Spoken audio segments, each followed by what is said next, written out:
మీరు యూనివర్సిటీ గురించి తెలుసుకున్నప్పుడు మీరు సర్చ్ చేస్తారు, తర్వాత పేరెంట్స్ కి చెప్తారు, వచ్చి కలిసి ఇక్కడ వాళ్ళతో ఫ్యాకల్టీతో కలిసి లేదంటే యూనివర్సిటీ అంతా తిరిగి చూస్తారు కదా. సో అప్పటికి మీరు వచ్చిన తర్వాత ఆ డిఫరెన్స్ ఏమైనా అనిపించిందా?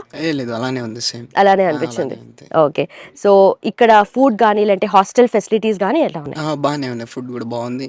క్యాంపస్ దాటి బయటికి వెళ్ళే ఆప్షన్ అయితే లేదు. అలా ఏం లేదు, అంత ఈజీగా పంపారు బయట. Okay okay. సో అంటే ఎప్పుడైనా బయటకు వెళ్ళాల్సి వస్తే గేట్ పాస్ అవైలబుల్ ఉంటుంది. ఓకే. ఐ మీన్ మన నీడ్స్ ఉంటే మనం ఐ మీన్ సరుకులు తెచ్చుకోవాలంటే అప్పుడు పంపిస్తారు.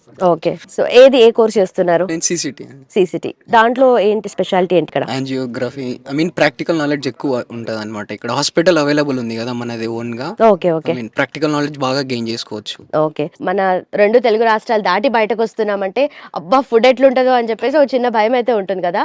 సో ఇంత దూరం వచ్చారు, గుజరాత్ అహ్మదాబాద్ లో ఉన్నారు. సో ఇక్కడ మన తెలుగు ఫుడ్, మన అన్నం పప్పు దొరుకుతుంది అసలు? దొరుకుతుంది. సౌత్ మీద స్టార్ట్ అయింది. అంటే ఏమేమి ఉంటుంది మెన్యూలో యూజువల్లీ?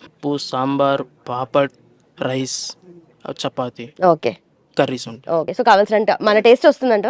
వస్తాయి. సౌత్ మెస్ ఉన్నప్పుడు అయితే స్పైసీ అంతా. మార్నింగ్ టిఫిన్స్ అయితే చాలా బాగుండేవి. దోశ, ఇడ్లీ, వడ, బొండా అన్ని దొరికేవి. ఓకే. పూరి కూడా ఉండేది. హాస్టల్ ఫెసిలిటీ ఎలా ఉంటుంది? హాస్టల్లో 3 బెడ్ షేరింగ్ ఉంటుంది. ఇంకా చాలా పెద్ద రూమ్స్ ఉంటాయి, ఫ్రీగా ఉండొచ్చు. ఓకే. మంచి స్పేషియస్ ఉంటాయి అన్ని ఏసీ కూడా. రూమ్స్ ఉంటాయి, నాన్ ఏసీ ఉంటుంది. ఓకే.